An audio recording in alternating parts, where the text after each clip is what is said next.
வணக்கம் மக்களே, welcome back to நேற்று இன்று நாளை. இன்றைக்கி நம்ம வீடியோவில் ஸ்ட்ராபெரி வச்சு 3 சிம்பிள் ரெசிபீஸ் தான் பார்க்க போகிறோம்.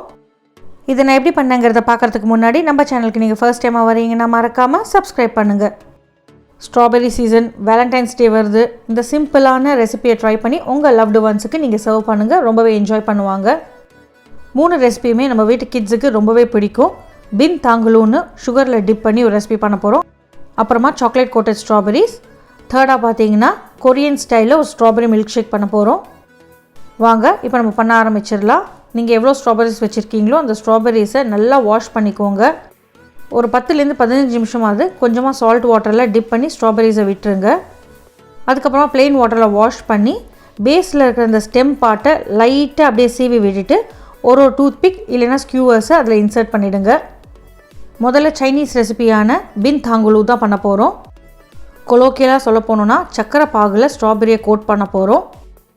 ஒரு திக் பாட்டம் வெசலில் 1/2 கப் சக்கரை, ஒரு 1/4 கப் தண்ணி சேர்த்துட்டு நல்லா கொதிக்க விடலாம். சக்கரை நல்லா உருகட்டும். இந்த பின் தாங்குலூ பார்த்திங்கன்னா ஸ்ட்ராபெரி மட்டும் இல்லைங்க, எந்த ஃப்ரூட்டில் வேணாலும் நீங்கள் பண்ணிக்கலாம். இதை யூஸ்வலாக பார்த்திங்கன்னா கல்கண்டில் பண்ணுவாங்க. ஒரே பெரிய ஸ்கியூவரில் ஒரு 5-6 ஸ்ட்ராபெரியாவது சொருக்கி விட்டுட்டு இந்த மாதிரி சுகர் சிரப்பில் டிப் பண்ணி உங்களுக்கு வெளியில் ரூம் டெம்பரேச்சர்லேயே இதை விற்பாங்க. வெளியில் சுகர் கோட்டிங் இருக்கிறதுனால நல்லா கடுக்கு முடுக்குன்னு கிறிஸ்பியாக இருக்கும். உள்ள ஸ்ட்ராபெரி பார்த்திங்கன்னா சாஃப்டாக டேங்கியாக இருக்கும். சக்கரை நல்லா திக்காகட்டும். திக்கானதுக்கப்புறமா நம்ம கொஞ்சம் கொஞ்சமாக பாகு செட் ஆகிடுச்சான்னு தண்ணியில் விட்டு பார்க்கலாம். பாகு கரெக்டாக இருந்தால் தான் உங்களுக்கு சுகர் கரெக்டாக கோட் ஆகும். இல்லைனா எதர் சுகர் பொடி பொடியாக கிறிஸ்டலைஸ் ஆகிடும், இல்லைனா ஜவ்வு மாதிரி வர ஆரம்பிச்சிடும். ஒரு ட்ராப்பாக அப்பப்போ ரூம் டெம்பரேச்சர் வாட்டரில் சேர்த்து பாருங்கள், கரையாமல் ஒன்று சேர்ந்து வரணும். ஃபஸ்ட்டு பார்த்தீங்கன்னா உங்களுக்கு அப்படியே ஸ்டிக்கியாக இருக்க மாதிரி இருக்கும். அதுக்கப்புறமா ஒரு 10 செகண்ட் விட்டிங்கன்னா உங்களுக்கு நல்லா திக்காகிடும். நீங்கள் அப்படியே பெரட்டி கையில் எடுத்தீங்கன்னா உங்களுக்கு கல் மாதிரி வரணும். அந்த பதம் வரப்போ டக்குன்னு அடுப்பை ஆஃப் பண்ணிவிட்டு 2 தடவை விஸ்க் பண்ணிவிட்டு நீங்கள் ஸ்ட்ராபெரியை டிப் பண்ண ஆரம்பிச்சிடலாம். நான் சொன்ன மாதிரி நீங்கள் கிவி, பனானா எந்த ஃப்ரூட்ஸ் வேணாலும் யூஸ் பண்ணிக்கலாம். வேலண்டைன்ஸ் டேக்கு நீங்கள் அழகாக ஒரு ஸ்ட்ராபெரி பொக்கே மாதிரி கூட இதை பண்ணி நீங்கள் சர்வ் பண்ணலாம். நம்ம டொங்கு கல் பதம்னு சொல்லுவோம் இல்லையா, அந்த பதம் கரெக்டாக வரணும். ஒரு ஸ்ட்ராபெரியாக குச்சியில் வச்சு பொறுமையாக டிப் பண்ணுங்கள். சுகர் சிரப் ரொம்ப ஹாட்டாக இருக்கும், உங்கள் கையில் பட்டதுன்னா பிளிஸ்டர்ஸ் வந்துடும். ஸோ ரொம்ப கேர்ஃபுல்லாக பண்ணுங்கள். ஒரு 3/4 பங்கு நீங்கள் டிப் பண்ணாலே போதும். மீதி பங்குக்கு நீங்கள் அப்படியே டில்ட் பண்ணாலே உங்களுக்கு வழிஞ்சு வந்துடும். சுகர் சிரப்பில் டிப் பண்ணதுக்கப்புறமா ஒரு கிளாஸில் கொஞ்சமாக தண்ணி சேர்த்துட்டு ஐஸ் சேர்த்துட்டு நல்லா கோல்டாக ஒரு வாட்டர் ரெடியாக வச்சுக்கோங்க. சுகர் சிரப்பில் டிப் பண்ண ஸ்ட்ராபெரிஸை டக்குன்னு நீங்கள் கோல்டு வாட்டரில் டிப் பண்ணிங்கன்னா உங்களுக்கு ஐஸ் ரொம்ப கிறிஸ்டலைஸ் ஆகாமல் செட் ஆகிடும். இப்போ இதே மாதிரி உங்களுக்கு எவ்வளோ ஸ்ட்ராபெரிஸ் வேணுமோ நீங்கள் டிப் பண்ணி கோல்டு வாட்டரில் டிப் பண்ணி கொஞ்சம் நேரம் அப்படியே பட்டர் பேப்பரில் வச்சிங்கன்னா உங்களுக்கு தண்ணியெல்லாம் வடிஞ்சு ட்ரை ஆகிடும். ஸ்ட்ராபெரிக்கு வெளியில் பார்த்திங்கன்னா ஒரு ஒயிட் கலரில் க்ளாஸியான ஒரு கிளாஸ் கோட்டிங் மாதிரி வரும். இதுதாங்க நம்மளோட சைனீஸ் தாங்குலூ. சக்கரை, ஸ்ட்ராபெரிங்கிற 2 இன்க்ரீடியன்ட் இருந்தால் போதுங்க. ரொம்ப சிம்பிள் அண்ட் ஈஸியாக பண்ணிடலாம். சாப்பிட்றதுக்கு உள்ள புளிப்பான ஸ்ட்ராபெரி கூட இனிப்பான அந்த சுகர் கோட்டிங் சூப்பராக இருக்கும். உங்களுக்கு டிஃப்ரெண்ட் டெக்ஸ்சர்ஸும் கிடைக்கும் பைட் பண்ணும்போது. அடுத்ததாக குழந்தைங்களுக்கு பிடிச்ச, விமனுக்கு பிடிச்ச சாக்லேட் டிப்டு ஸ்ட்ராபெரிஸ். உங்கள்கிட்ட சாக்லேட் பார் இருந்தால் டபுள் குக்கிங் மெத்தடில் சாக்லேட்டை மெல்ட் பண்ணிக்கோங்க. இல்லைனா மைக்ரோவேவ் ஓவனில் வச்சுட்டு ஒரு 10 செகண்ட் விட்டிங்கன்னா சாக்லேட் மெல்ட் ஆகிடும். நல்ல க்ளாஸி லுக் கிடைக்கிறதுக்காக நான் கொஞ்சமாக பட்டர் சேர்த்துருக்கேன். தண்ணி எதுவும் படாமல் ஒரு பாத்திரத்துக்கு மேலே உங்களோட வெசலில் சாக்லேட்டை வச்சு நீங்கள் மெல்ட் பண்ணணும். தண்ணி பட்டுதுன்னா உங்களுக்கு சாக்லேட் பர்ஃபெக்டாக மெல்ட் ஆகாது. மெல்ட் பண்ண சாக்லேட்டை வெளியே எடுத்துகிட்டு 1 நிமிஷத்துக்கு நல்லா பீட் பண்ணுங்கள். அப்போ தான் பார்க்குறதுக்கு நல்லா க்ளாஸியாக இருக்கும். White chocolate, dark chocolate, milk chocolate எது வேணாலும் யூஸ் பண்ணிக்கலாம்.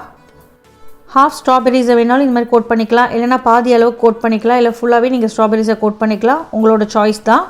கோட் பண்ணுறதுக்கு முன்னாடி ஸ்ட்ராபெரிஸை நல்லா கூல் பண்ணிக்கோங்க. அப்போ தான் டக்குன்னு உங்களுக்கு இந்த சாக்லேட் ஒட்டும்.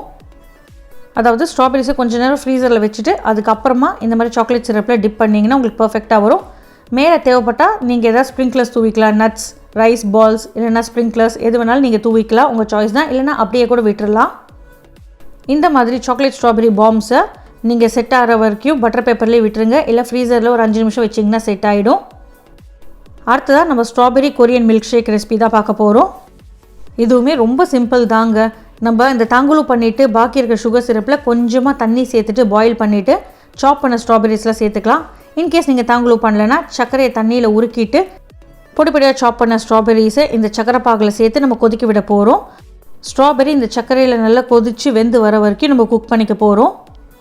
ஸ்ட்ராபெரி பார்த்திங்கன்னா ரொம்ப சீக்கிரமே குக் ஆகிடும். ஓரளவுக்கு மேஷியாக வர வரைக்கும் குக் பண்ணிவிட்டு நல்லா ஆற விட்டுருங்க. ஆறுனதுக்கப்புறமா நம்ம இதை மில்க் ஷேக்காக சர்வ் பண்ணலாம். இந்த மில்க் ஷேக் பண்ணுறதுக்கு உங்களுக்கு மிக்ஸி ஜார் எதுவுமே தேவையில்லைங்க. நீங்கள் எந்த டம்ளரில் சர்வ் பண்ண போகிறீங்களோ அதில் 1/4 பங்கு அளவுக்கு இப்போ நம்ம பண்ணி வச்சுருக்கிற அந்த ஸ்ட்ராபெரி சக்கரை பாகு இருக்கு இல்லையா, அதை சேர்த்துக்கலாம். 1/4 பங்கு சேர்த்ததுக்கு அப்புறமா 1/2 பங்கு வர வரைக்கும் நம்ம ஐஸ் கியூப் சேர்த்துக்க போகிறோம். ஏன்னா சில்லுண்டாக சாப்பிட்டா தான் மில்க் ஷேக் சூப்பராக இருக்கும்.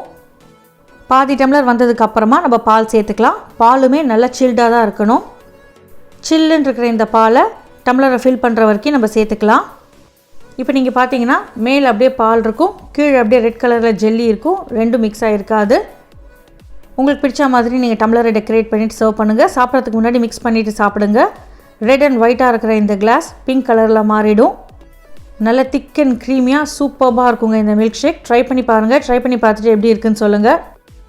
ஒரு ஸ்ட்ராபெரி மினிமம் இன்க்ரீடியன்ஸ் வச்சு 3 ரெசிபீஸ் பண்ணியாச்சு. இந்த வீடியோ உங்களுக்கு பிடிச்சிருந்தா நம்ம சேனலுக்கு நீங்கள் ஃபர்ஸ்ட் டைமாக வரீங்கன்னா லைக் பண்ணுங்கள், ஷேர் பண்ணுங்கள், மறக்காமல் சப்ஸ்கிரைப் பண்ணுங்கள். இன்னும் நல்ல வீடியோவோட உங்களை நாளைக்கு சந்திக்கிறேன். Until then, take care, bye bye, thanks for watching.